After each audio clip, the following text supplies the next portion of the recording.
Hello everyone. Today's video is really important because it covers lots of areas for real estate investors that are critical. Mortgage assignments, LLCs, addresses of record, service of process on defendants. These are fundamental issues facing every case that you have. And even more important is some of the ideas that are going to come out regarding out-of-state business entities doing business in Indiana. A lot of you have explored the idea of using an out-of-state entity and kind of having anonymity for that, or making it difficult to find you in the case of a lawsuit. And I want to just give the same advice I always give, and that is that you really have to be careful with anonymity, because it's a two-edged sword. And you're going to see in this case how important it is to keep your records up to date with documents that are recorded at the recorder's office, because they were different addresses than were being used by the corporate defendant in their real business, or they had moved their business, they got a new address, or they were doing business out of Delaware in this particular case. Delaware is a common corporate address because people think they get better protection. But what we are going to see in this case is, by hiding and not having your records up to date and not filing with the Indiana Secretary of State, you're doing business as local address and not keeping things up to date, they lost an entire property. So what happened here? So that's kind of the background and some of the important issues that you're going to be hearing about. Remember, when you file a lawsuit, the key thing is to deliver a summons to the other side, or deliver some kind of document notifying them of litigation. And if you don't get notice to them, then supposedly you don't have jurisdiction over them and the court can't order a judgment against them or other things. This was a tax sale and a tax deed that was awarded. So here's the facts, and let me give you one more little intro. Back from law school 101 civil procedure, you can serve a lawsuit in multiple ways. One would be certified mail, return receipt requested. One would be with follow-up copy by regular mail. Another would be by service by the sheriff, where the sheriff comes out and hands you a document and you understand that you've been served. Or the sheriff comes to your door or your place of business or your home, and if you're not there, they nail it to the door, and then they follow that with a hard copy in the U.S. mail, first class U.S. mail, or by publication. So if all of that fails, you can't find anybody, you don't know where they are, you publish it in the newspaper, and that's sort of the last resort for, we don't know where these people are. So the court in this case, this is Colfin Bulls Funding A LLC versus GRTN LLC, Court of Appeals of Indiana. This case just came out. And what happened was, a bank had a mortgage. It assigned the mortgage to the plaintiff, Colfin. Colfin then recorded that assignment with the recorder's office. A number of years later, there was a tax sale on the property. The sale was bought by this company, GRTN. So already you've got these issues with a mortgage assignment being recorded. That's very common. A lot of investors are always asking me, can assignments work? How do you do it?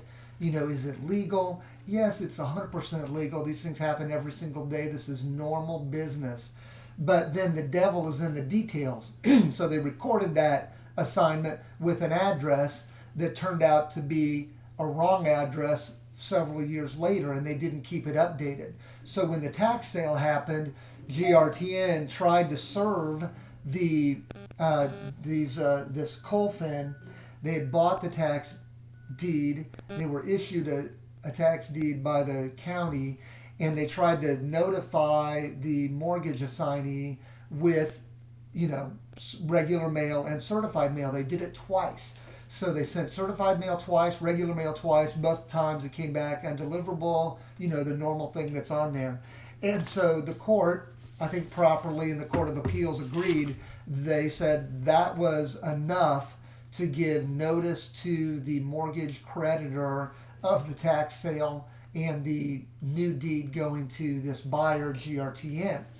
And so the case goes up on appeal on the idea of due process, that the creditor was not given proper notice. They had substantial interest in the property, and the tax sale buyer needed to give more notice than normal.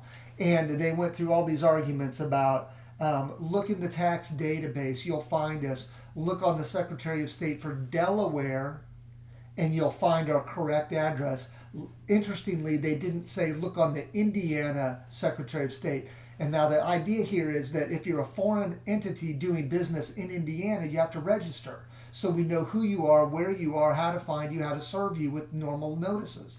Now this is the idea that LLC owners and investors try to hide in the weeds and say, hi, you can't find me. I'm over in Wyoming, I'm in Nevada, I'm in Alaska, I'm in South Dakota, I'm in Delaware, I'm in these, kind of black hole jurisdictions, so you can't find me. Guess what?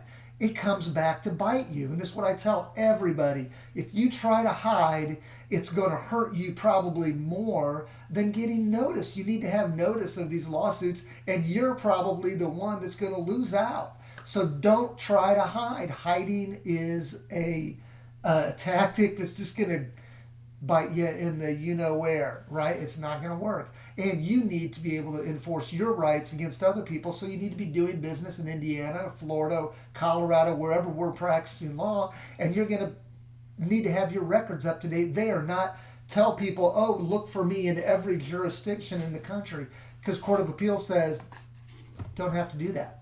So here's the deal. The mortgage holder said, look for us in Delaware on the Secretary of State's website. Look in the tax database for the state of Indiana. Tack something on the door. Give us a notice by publication. Do all these things. Try to find us. No.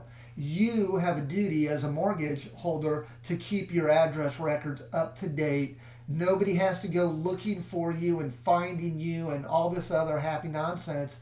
If you don't keep your records up to date and you don't get notice, that's your own dang fault. So Court of Appeals said, no, the trial court did it right. Enough attempts were made, and service by certified mail, then publication at the end was certainly sufficient.